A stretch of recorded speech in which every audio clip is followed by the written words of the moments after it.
જય ગૌ માતા, જય ધરતી માતા. મિત્રો, ખેડૂત મિત્રો અને પશુપાલક મિત્રો, આ વાસળીને આપણે 3 ડૉક્ટર બોલાવ્યા હતા પહેલાં. ત્રણે કીધું કે ભાઈ આને કંઈ દવા ન અપાય ને, વાસળીને બહુ ભયંકર છે આ લંપી ને, બસે નહીં ને બસવી હોય તો જિંદગી છે ભલે એ ન અપાય તો દવા ન અપાય. છતાં 10 દી વાત જોઈએ. 10 દી પછી આપણે એમ થયું કે આ સહન શક્તિ આનાથી થતી જ ન હોય. પછી આપણે મુરુભાઈ ગુરુ ઉપા એગ્રો અડવાણા ખંભાળિયા પોરબંદર રોડ ઉપર ગુરુભાઈને ફોન કર્યો, ભાઈ આનું તો કે ભાઈ છે જ કે શું કામ નહીં કે કંઈ ન થાય. તો આપણે એનું ગૌસૂર્ણ ગાઈને આપ્યું ને જે કંઈ એને કીધું એ બધી પદ્ધતિથી દેશી પદ્ધતિથી કર્યું ને અપનાવ્યું. એનાથી 100% જોરદાર, 100 ને ભાઈ પણ 200% કરાય એમ કહીએ તો. ઘટના કમ્પ્લીટ આપણે વાસળી હતી. ગાંઠિયું એટલી હતી ને અંદર ફૂટ્યું નાખી દો છે હાલમાં એને નાખમાં કોઈ દે નહીં, ખાવાનું બંધ નથી કર્યું, પેટ ભરવાનું ટૂંકમાં ધાવવાનું ચાલુ જ રાખ્યું.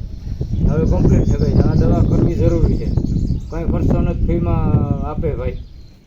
જે કંઈ કરવાનું કે પૂરેપૂરી સેફ્ટી સાવચેતીથી એનું બધું વ્યવસ્થિત ટ્રીટમેન્ટ કરવાની. નવરાવી લીમડાના પાણીથી મલમ એક એનો લેપ આપશે, લેપ લગાડવાનો. બાકીનું મોટું હોય તો એને ડાયરેક્ટ ખવડાવવાનું ગૌસૂર્ણ. નાનું આ રીતના બસું ધાવતું હોય એને માને ખવડાવો ને એને માને ધાવવાથી પણ ફાયદો થઈ ગયો. હવે આપણે દ્વારકાધીશની કૃપા એ તો કંઈ વાંધો નથી. જય ગૌ માતા, જય ગોપાલ.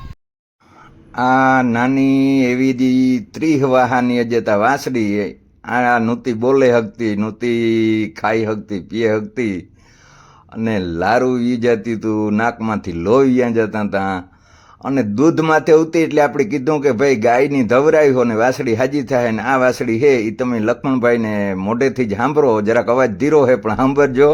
વાસળી હાજી થઈ ગઈ. અટાણે એની પોઝિશન સારી છે અને આજની તારીખમાં આપણા માનનીય અને સન્માનનીય ને ફલાણા ડીકડા એવા સાહેબ આવ્યા હતા. મને એવું હતું કે સોમનાથના મંદિરની અંદર પ્રવેશ કરે એટલે પેલા નંદીના કાનમાં વાત કરે કે અમારી મનોકામના પૂર્ણ કરજો. સાહેબ નંદીને હિંગડે હાથ દેને વિયોગો ને પરબારી શિવજીની પૂજાને વાહે સડ્યા અને એવી પૂજા કરી માણસ બધું દુનિયા દેખતી રહી ગયો. પણ એવું કહે કે ભાઈ ડાયરેક્ટ શિવજી હે એ કોઈ મનોકામના પૂર્ણ કરતો ને પેલા નંદીની સંભળાવવું પડે. એ એનો ચોકીદાર હે, એ એનો દ્વારપાલ હે અને એ એનું વાહન હે. તો મિત્રો કાંઈ એટલી કાંઈ આ આવતી કે આ આપણો જે પ્રશ્ન આવો હે તો એ કોક પણ વાત કરત પણ કોઈ કંઈ વાત જ ન કરી. જય ગૌ માતા, જય ગોપાલ.